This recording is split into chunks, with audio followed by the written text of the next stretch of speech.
দক্ষিণী সিনেমা ইন্ডাস্ট্রিতে নতুন ইতিহাস গড়েছেন অভিনেত্রী সামান্থা রুথ প্রভু। সদ্য মুক্তিপ্রাপ্ত তার নারী প্রধান চরিত্র মা এন্টি বাঙ্গারাম বিশ্বব্যাপী বক্স অফিসে 50 কোটি রুপির গণ্ডি পেরিয়েছে। এই সাফল্যের পর নারীকেন্দ্রিক সিনেমার গ্রহণযোগ্যতা, ইন্ডাস্ট্রির প্রচলিত ধ্যান ধারণা ও সিনেমাটি নির্মাণের নানা চ্যালেঞ্জ নিয়ে খোলামেলা কথা বলেছেন এই অভিনেত্রী।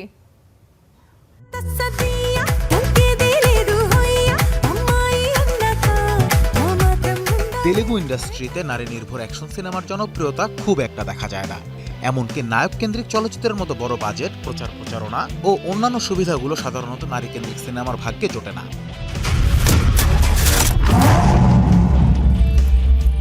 आपका घर कहाँ है? তবে সবকিছুর ঊর্ধ্বে গিয়ে নিজেকে প্রমাণ করলেন সামান্থা। স্বর্ণা চরিত্রে যিনি মুগ্ধ করেছেন দর্শকদের। মা এন্টি বাঙ্গারামে স্বর্ণার দ্বৈত সত্তার মধ্য দিয়ে যেমন উঠে এসেছে সমাজের সামনে তার এক রূপ, তেমনি প্রকাশ পেয়েছে তার অন্তর্গত মানবিক সংগ্রাম।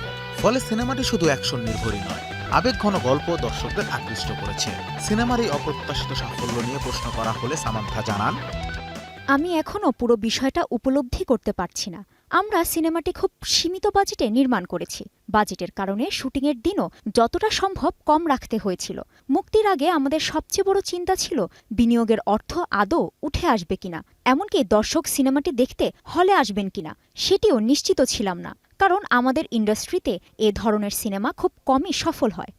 বর্তমানে অনেক ওটিটি সিরিজে নারী অভিনেত্রীরা প্রধান চরিত্রে অভিনয় করছেন, যেখানে তারা খুব ভালো করছেন, এমনকি দর্শকও খুব পছন্দ করছেন চরিত্রগুলো। তাহলে কেন এমনটা ধরে নেওয়া হয় যে শুধু পুরুষ তারকারাই সিনেমা হলে দর্শক টানতে পারে? এমন প্রশ্নের জবাবে সামান্থা বলেন, আসলে এই ধারণার পেছনে কাজ করে নায়কদের অতিমানবীয় ভাবমূর্তি। মা এন্টি বাঙ্গারাম এর মাধ্যমে আমরা সেই ধারণাটাই বদলে দিতে চেয়েছি। বাণিজ্যিক পুরুষকেন্দ্রিক সিনেমার সব উপাদানই এখানে আছে, শুধু গল্পের কেন্দ্রে একজন নারী। এখন দর্শকের প্রতিক্রিয়াই বলে দেবে আমরা সেই শেকল ভাঙতে পেরেছি কিনা। মা এন্টি বাঙ্গারামের অ্যাকশন দৃশ্যগুলোতে বেশ সাবলীল ছিলেন সামান্থা। শারীরিক ও মানসিক অনেক চ্যালেঞ্জের মুখোমুখিও হতে হয়েছে। সেই অভিজ্ঞতার কথাই জানান মা এন্টি বাঙ্গারামের মূল চরিত্র স্বর্ণা। যদি মনে হয় পরিবর্তনের প্রয়োজন আছে, তবে আপনাকে ঝাঁপিয়ে পড়তেই হবে। আমিও সেটাই করেছি। নিজের সর্বস্ব দিয়েই চেষ্টা করেছি। টানা 12 ঘন্টার শিফটে কাজ করেছি।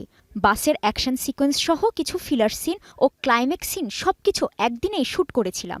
সিনেমার শুরু থেকে শেষ পর্যন্ত আমার ও আমার টিমের শতভাগ অবদান ছিল। মা এন্টি বাঙ্গারামের প্রযোজনায় সামান্থার সঙ্গে যুক্ত আছেন তার স্বামী রাজ নিদুমুরু। চিত্রনাট্য নির্মাণেও রাজের গুরুত্বপূর্ণ অবদান রয়েছে বলে জানিয়েছেন সামান্থা। আর এই সাফল্য দক্ষিণী সিনেমায় নারী প্রধান বাণিজ্যিক চলচ্চিত্রের জন্য নতুন সম্ভাবনার দ্বার খুলে দিতে পারে বলেই মনে করছেন চলচ্চিত্র বিশ্লেষকরা। Anas Imran, eastern entertainment.